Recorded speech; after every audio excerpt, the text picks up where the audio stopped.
الحمد لله وكفى وسلام على عباده الذين اصطفى أما بعد فأعوذ بالله من الشيطان الرجيم بسم الله الرحمن الرحيم قال الله تبارك وتعالى في القرآن المجيد والفرقان الحميد إنما يخشى الله من عباده العلماء. قال النبي صلى الله عليه وسلم إن العلماء ورثة الأنبياء وإن الأنبياء لم يورثوا دينارا ولا درهما وإنما ورثوا العلم فمن أخذه أخذ بحظ وافر أو كما قال عليه الصلاة والسلام. یہ علم و ہنر کا گہوارہ تاریخ کا وہ شہپارہ ہے. یہ علم و ہنر کا گہوارہ تاریخ کا وہ شہپارہ ہے. ہر پھول یہاں ایک شعلہ ہے, ہر سرو یہاں مینارہ ہے. کوہسار یہاں دب جاتے ہیں, طوفان یہاں رک جاتے ہیں. کوہسار یہاں دب جاتے ہیں, طوفان یہاں رک جاتے ہیں. اس کا فقیری کے آگے شاہوں کے محل جھک جاتے ہیں. میرے انتہائی واجب القدر حضرات, اساتذہ کرام اور میرے ہم مکتب ہم صبر طلباء ساتھیو, اللہ رب الارض والسماوات نے اس کائنات کو وجود عنایت کرنے کے بعد اس نظام ہستی کو تا عدم دوام بخشنے کے لیے اس کے تمام امور کو مامورین کے ہاتھ میں دے کر اس کے ڈوری کو اپنے دست قدرت میں رکھا تاکہ یہ گلشن کسی بھی فتنہ پرور کے فتنے سے اور کسی بھی شرپسند کے شر سے محفوظ ہو جائے. میرے دوستو, تو عصر حاضر میں ان دینی مدارس کا کیا کردار, ذرا توجہ کرنا. ہر چیز کی ابتدا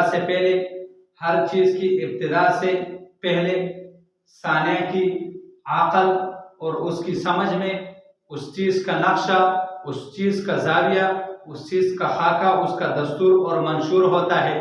تو سامعین محترم, یہ دینی مدارس ان کے بنیادی کڑیاں کہاں سے جا کر جڑتی ہے. میرے دوستو ذرا توجہ کرنا.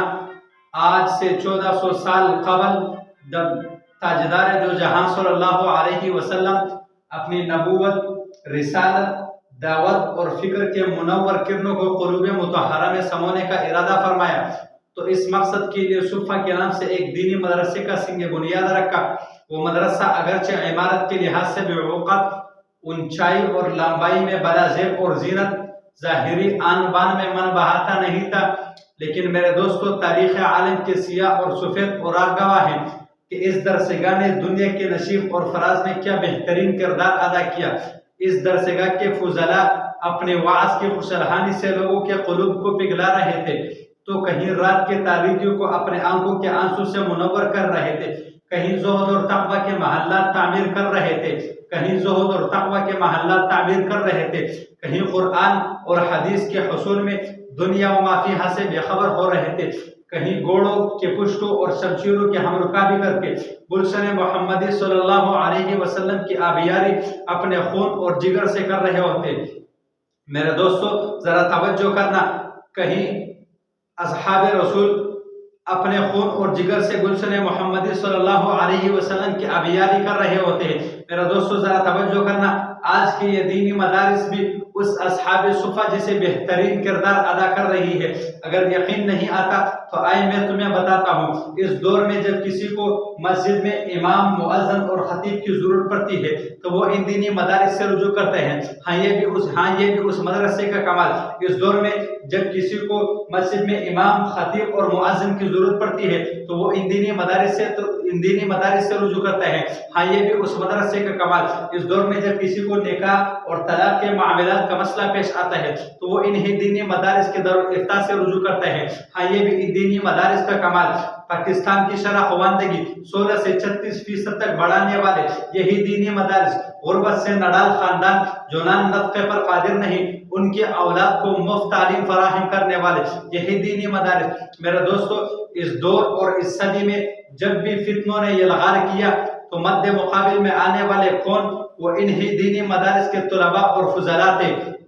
جب یہ فتنہ فرنگی کے روپ میں آیا تو سامنے مولانا حسین احمد مدنی اور مولانا عطا اللہ شاہ بخاری دکھائی دیتے ہیں جو انہی دینی مدارس کے چمن کے پھول تھے. پھر جب یہ فتنہ مرزا غلام احمد قادیانی کی صورت میں ابھرا تو مولانا عطا اللہ شاہ بخاری نے اسے تار تار کر دیا۔ میں آپ سے پوچھتا ہوں کیا یہ کسی خارج کسی یونیورسٹی کے سند یافتہ اسٹوڈنٹ تھے؟ نہیں، یہ تو عصر حاضر کے انہی دینی مدارس کے چمن کے پھول تھے۔ تو پھر میں کیوں نہ کہوں قل هذه سبیل ادعو الی اللہ کا عملی کردار ادا کرنے والے یہی دینی مدارس، وجاہدوا باللہ حق جہاد کو عملی جامہ پہنانے والے یہی دینی مدارس، تأمرون بالمعروف وتنہون عن المنکر سے پوری دنیا کو سرشار کرنے والے یہی دینی مدارس، فضربوا فوق الاعناق واضربوا منہم کل بنان کا حق ادا کرنے والے یہی دینی مدارس۔ سامعین محترم، آج جو آپ کو یہ اسلامی فضا نظر آ رہی ہے یقیناً یہ انہی دینی مدارس کا کمال ہے۔ کچھ حضرات کہتے ہیں کہ اس دور میں جب بھی انقلاب آیا، دعوت تبلیغ کے ساتھ انقلاب آیا، دعوت تبلیغ نے اسلامی فضا کو عام کیا۔ میں نے کہا نہیں جی، دعوت تبلیغ کے ساتھ انقلاب نہیں آیا۔ کہاں کیوں؟ میں نے کہا میں دعوت تبلیغ کو بھی مانتا ہوں۔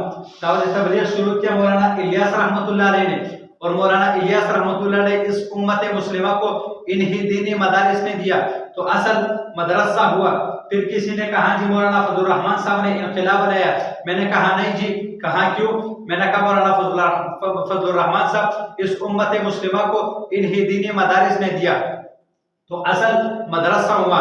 ہاں تو پتہ چلا مدرسہ ہے تو توحید ہے، مدرسہ ہے تو رسالت ہے، مدرسہ ہے تو صداقت ہے، مدرسہ ہے عدالت ہے، مدرسہ ہے سخاوت ہے، مدرسہ ہے شرم ہے، مدرسہ ہے حیا ہے، مدرسہ ہے شجاعت ہے، مدرسہ ہے وفا ہے، مدرسہ ہے غیرت ہے، مدرسہ ہے بہادری ہے، مدرسہ ہے شجاعت ہے، مدرسہ ہے دعوت تبلیغ ہے، مدرسہ ہے جہاد فی سبیل اللہ ہے، مدرسہ ہے قتال ہے، مدرسہ ہے ایمان ہے، مدرسہ ہے تو اسلام ہے۔